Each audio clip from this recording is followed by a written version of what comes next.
1 থেকে পড়ছি। হালেলুয়া। অতএব হে আমার বৎস, তুমি খ্রিস্ট যিশুতে স্থিত অনুগ্রহে বলবান হও। খ্রিস্ট যিশুতে স্থিত অনুগ্রহে বলবান হও। আর অনেক সাক্ষীর মুখে যে সকল বাক্য আমার কাছে শুনিয়াছ, সে সকল এমন বিশ্বস্ত লোকদিগকে সমর্পণ করো, যাহারা অন্য অন্য লোককে শিক্ষা দিতে সমর্থ। হালেলুয়া। লাইনটা গুরুত্বপূর্ণ হয়ে দেখেছি যে বাক্যগুলো অন্য অন্য লোককে দিতেও সমর্থ। হালেলুয়া। পরে কি লেখা আছে? তুমি খ্রিস্ট যিশু উত্তম যোদ্ধার মতো আমার সহিত ক্লেশ ভোগ স্বীকার করো, কেননা যুদ্ধ করিবার সময় আপনাকে সাংসারিক ব্যাপার রূপে পাশে বদ্ধ হইতে দেয় না, যেন তাকে যে ব্যক্তি যোদ্ধা করিয়া নিযুক্ত করিয়াছেন তারই তুষ্টিকর হইতে পারে। হালেলুয়া। বাইবেলে লেখা আছে যে আমরা জাগতিক ক্ষেত্রে যদি যুদ্ধ হয়, যুদ্ধ সম্বন্ধে আমরা অবগত আছি তো সকলে। হ্যাঁ, খুব অল্প বয়সে মানে আর্মি বিএসএফ এ নিয়ে নেয়, খুব অল্প বয়সে। মানে তুমি বিয়ে দেওয়া করার আগেও নিয়ে নেবে, এটা মোটা ব্যাপার। আর যখনই সে চাকরি করার পরে তাকে দেখবে এলাকায় রাখে না, অন্য স্টেটে দিয়ে দেয়, অন্য রাজ্যে দিয়ে দেয়, অন্য বর্ডারে দিয়ে দেয়, এলাকায় রাখে না। কেন? হালেলুয়া। পরিবারের থেকে দূরে রাখে। বাইবেলে লেখা আছে তুমি যদি খ্রিস্টের উত্তম যোদ্ধা হও, হালেলুয়া, তুমি যদি খ্রিস্টের উত্তম যোদ্ধা হও, পরিবারকে পাশে রেখো না। হালেলুয়া। এক কথায় বলে যে পিছু টান, ওটা যেন তোমার না হয়। পিছু টান হওয়ার জন্য কি হয়? সমস্যা হতো নাকি? সেজে বুঝে রেডি যে আমি অমুক দিন অমুক টাইমে অমুক জায়গায় প্রার্থনায় যাবো, বাড়ির থেকে বারবার নক করছে আজকে তুমি যাবা না কিন্তু। হালেলুয়া। হালেলুয়া। বিএসএফ দের এক রাজ্যের থেকে অন্য রাজ্যে দেয় এই কারণে, জানে যুদ্ধ প্রায় চালু হয়ে গেছে। যদি এলাকার মধ্যে তাহলে কি বলবে, একটু পরে আছে, ওটা ফোন করে বলে আমি স্যারটা বলবি আমি আছি, আমি আসছি একটু পরে। আর বিদেশে গেলে সেই জিনিসটা আর হয় না। হালেলুয়া। বাইবেলে কি বলছে? এবার এই যুদ্ধ করতে গেলে বাইবেলে কি লেখা আছে? আমাদের ঈশ্বরের বাক্যে পরিপূর্ণ হতে হবে। আমাদের ঈশ্বরের বাক্যে পরিপূর্ণ করতে হবে। আর যদি বাক্যে পরিপূর্ণ না হয় তাহলে আমরা যুদ্ধে গিয়ে হেরে যাবো। কেননা আমাদের লড়াই কোনো মানসিক লড়াই নয়, আত্মিক লড়াই। হালেলুয়া। আমাদের লড়াই কোনো মানসিক লড়াই নয়, আত্মিক লড়াই, আত্মার লড়াই। কেননা আমাদের লড়াই কোনো মনুষ্যের সহিত না, অন্ধকারের শক্তির সাথে। হালেলুয়া। দিয়াবলের সাথে, লুসিফারের সাথে। আর তার সাথে লড়াই করতে গেলে তোমার কি করতে হবে? বাক্যে তাকে বার করতে হবে, বাক্য দিয়ে কথা বলতে হবে। যেমন যীশু খ্রিস্ট কথা বলেছিলেন বাক্য দিয়ে। যীশু খ্রিস্ট বাক্য দিয়ে শয়তানকে বারবার উত্তর দিয়েছিলেন। কেন? লেখা আছে তুমি ঈশ্বর শতবার পরীক্ষা নিও না। লেখা আছে যে মনুষ্যকে বল রুটি তো না, ঈশ্বরের মুখের কথা বাক্যে বাঁচিব। আছে তো নাকি? তদনুসারে বাইবেলে কি বলছে? প্রথম যে লাইনটা বললাম, এই লাইনটা কি বলছে দেখো, যে এমন বিশ্বাস লোক দিবাকে সমর্পণ করো যারা অন্য অন্য লোককেও শিক্ষা দিতে সমর্থ। বাক্য আমরা একে অপরকে যেন বাক্য দিয়ে গড়ে তুলি, না তো প্রত্যেকটা মুহূর্তে তারা শয়তানের সামনে গিয়ে হেরে যাবে। তাহলে খ্রিস্টের উত্তম যোদ্ধা হলে কি করে? আমরা প্রার্থনা করি, পারিবারিক চাপের জন্য প্রার্থনা একদম সময় দিতে পারি না, 5 মিনিটে প্রার্থনা করি না। তাহলে তুমি যুদ্ধে লড়াই করবা কি করে? তুমি যুদ্ধে লড়াই করবা কি করে? তোমার মধ্যে যদি বাক্যের জ্ঞান না থাকে। হালেলুয়া। আমরা বাক্য তৈরি কিভাবে? যেমন উদাহরণ, জাগতিক জগতে যদি রয়ে যায়, মনে করো উদাহরণ, তোমার ছেলেটা ওই পাড়ার ক্লাবের লোক ধরে নিয়ে গেছে, কোনো কারণবশত রাস্তার কাছে নেশা করছিল, কিংবা কোনো মেয়েকে টিটকারি কেটেছে বা সাইকেল অ্যাক্সিডেন্ট করেছে বলে নিয়ে গেছে।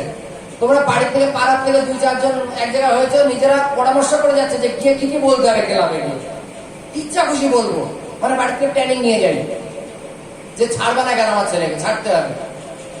কিন্তু বাইবেলে লেখা আছে যে আমাদের বাক্য দিয়ে তৈরি হতে হবে, আমাদের লড়াইয়ের সাথে নয়, খিস্তি কাস্তা গালাগালি দ্বারাই নয়, বাক্য দিয়ে, ঈশ্বরের প্রেম দিয়ে লড়াই করতে হবে এবং শয়তানের কাছ থেকে ছাড়িয়ে নিয়ে আসতে হবে। হালেলুয়া। বাইবেলের কাছে তোমরা যীশু খ্রিস্টের উত্তম যোদ্ধার মতো আচরণ করো। বাইবেলে পৌল বলছে যে আমার মতো ক্লেশ ভোগ স্বীকার করো। হালেলুয়া। আমরা ক্লেশ ভোগ স্বীকার করি না। আমরা কষ্ট স্বীকারই করি না। যদি আমরা কষ্ট স্বীকার না করি তাহলে আমরা খ্রিস্টের উত্তম যোদ্ধা হব কি করে? হালেলুয়া। খানিকক্ষণ আগে আমি একটা প্রশ্ন দেখছিলাম, একটা মেয়ে তার বাবাকে বলছে যে বাবা, আমার যে বয়ফ্রেন্ড সে যেন 2,00,000-2,50,000 টাকার মোবাইল ব্যবহার করে, আর আমার মাত্র একটা 10,000 টাকার ফোন দিয়েছে, এই নিয়ে লোকের সামনে যাওয়া যায়? একটা ছোট বড় একটা লেভেল না। তো তার বাবা একটা কাজ করে কোম্পানিতে, সামান্য কিছু মাইনে পায়, মনে করে 10,000 টাকা মাইনে পায়। এবার সে মেয়েটা বাবাকে তো উল্টো পাল্টা বলছে। মেয়েটা বড়, মানে বড় মানে খুব বড়, মানে কলেজে পড়া মেয়ে, খুব বলা বলছে যে আমি ভাবিনি যে আমার এত গরিব ঘরে জন্ম হবে, এই ছোট একটা চার দেয়ালের মধ্যে আমার থাকতে হবে সারা জীবন, এইভাবে জীবন কাটাতে হবে, আমি আগে জানলে এরকম করতাম না। অনেক রকম ভাবে যে তোমার মেয়ে হয়, আমার পাপ হয়ে গেছে, এরকম ভাবে বাবাকে অনেক ভাবে ইনসাল্ট করছে। করার পরে এই বিষয় নিয়ে তার বলার পরে তার বাবার রাত্রে কি ভাবনা হতে পারে? সে রাত্রে তার বাবা কিছু ভাবনা চিন্তা নিল, নিয়ে পরের দিন অফিসে গিয়ে স্যারকে বলছে, স্যার আমার কিছু লোন লাগবে। কত? না না করলেও 50,000। কারণ আমার জামাই যদি 2,50,000 টাকার ফোন ব্যবহার করে, আমার মেয়ে 10,000 ফোনে হচ্ছে না, তাহলে 50,000 টাকা দেওয়ার ফোন না দিলে হবে না। তা কোনো ক্রমে লোনটা মানে মানে দিয়েছে। দেওয়ার সময় তাকে চুক্তি করছে যে প্রত্যেক মাসে তোমার অ্যাকাউন্ট থেকে 6,500 থেকে 7,000 টাকা করে কাটা হবে তোমার মায়ের থেকে। সে বলছে আমি মাইনে পাই মাত্র 10,000, যদি 6-7,000 কেটে নেয় থাকে 3,000, আমি সংসার চালাবো কি করে? তার বাবা তবু লোনটা নিয়েছে অঙ্ক করে করে, তার মেয়েকে মোবাইল কিনে দিয়েছে, এবং মোবাইল নিয়ে সে মেয়েটা তার মানে বয়ফ্রেন্ডকে নিয়ে পার্কে টাকে ঘুরে। আর তার বাবা কি করেছে জানো? একটা জোকারের ড্রেস কিনেছে। জোকারের ড্রেস কিনে বিভিন্ন পার্কে পার্কে ঘুরে বাচ্চাদের এনজয় করে, আর তার থেকে পয়সা ইনকাম হয়, তাই যে আদার্স সংসারটা চালায়। তা জোকার নাচতে নাচতে তার মেয়েকে পিছন দিয়ে যাচ্ছিল, খেয়াল করেনি, তা একটা আঘাত থেকে ফোনটাই পড়ে গেছে। পড়ে যাওয়ার পরে সেই জোকারটাকে যে কি বললো আনলিমিটেড। জোকারটা যে ওর বাবাও জানে না, জোকারটাকে আনলিমিটেড ভাবে বললো। বলার পরে অনেক কিছু বললো, বলার পরে তবু জোকারটা অত মাইন্ডে না নেয়নি, যেহেতু নিজেরই মেয়ে, যেহেতু তার বয়ফ্রেন্ডের সাথে আছে। এবার বয়ফ্রেন্ড বলল ঠিক আছে, গন্ডগোল করতে না, বাদ দাও, যা হয়েছে ভালো হয়েছে, বুঝা টুজা নিয়ে তাকে একটা পাশে রেস্টুরেন্টে নিয়ে চা খাওয়ার জন্য বসলো। বলার পরে তার বাবা একটা প্লাস্টিকের ফুল নিয়ে আসলো, এসে মেয়েকে দিয়ে বলছে এই ফুলটা ওকে দাও। মানে কথাই বলছে না, জোকার তো কথা বলা যাবে না, ইশারায় বলছে ফুলটা তুমি ওকে দাও। মানে যেহেতু মোবাইল ভেঙে ফেলেছে বলে মেয়েটা ওর প্রতি খুব রাগ, ফুল ধরবে না। এবার ছেলেটা বলছে নেও তুমি। তারপর ছেলে ফুলটা নিয়ে ছেলেটাকে দিল, তার বাবা হাততালি দিল জায়গায় দাঁড়িয়ে। তাই যে ছেলেটা আর কি, সে খুব খুশি হলো।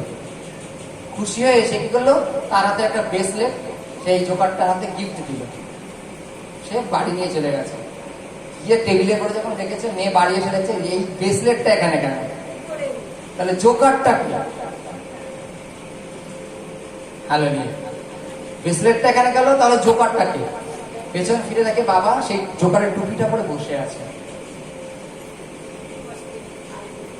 মাথা নিচু করে বসে আছে। সেখানে বাবার কি ভাষা থাকে আর মেয়ের কি ভাষা থাকে বলো? বলো হালেলুয়া। সেখানে বাবার কি ভাষা থাকে আর মেয়ের কি ভাষা থাকে?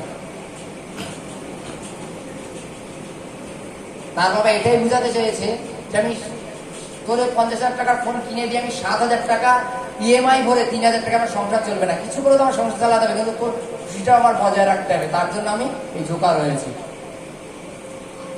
Hallelujah, hallelujah. এটা কি শুধু ওই মুভিসটাই? এটা আমাদের প্রত্যেকের হৃদয়ে যেন সাড়া দেয়, যে আমরা যেন মানে যতটুকু পারো কথা তার বেশি যেন প্রেশার কাউকে না দিই। হালেলুয়া, বুঝেছি? যতটুকু বাবা মার পারো কথা তার বেশি যেন আমরা কোনো প্রেশার না দিই। যদি প্রেশার হয়, তাকে দুঃখিত করে তুমি কখনো সেই ফোন নিয়ে সুখী হতে পারো না। হালেলুয়া। কারণ খ্রিস্ট আমাদের কি শিক্ষা দেয়? প্রেম শিক্ষা দেয়। হালেলুয়া, জয় যিশু।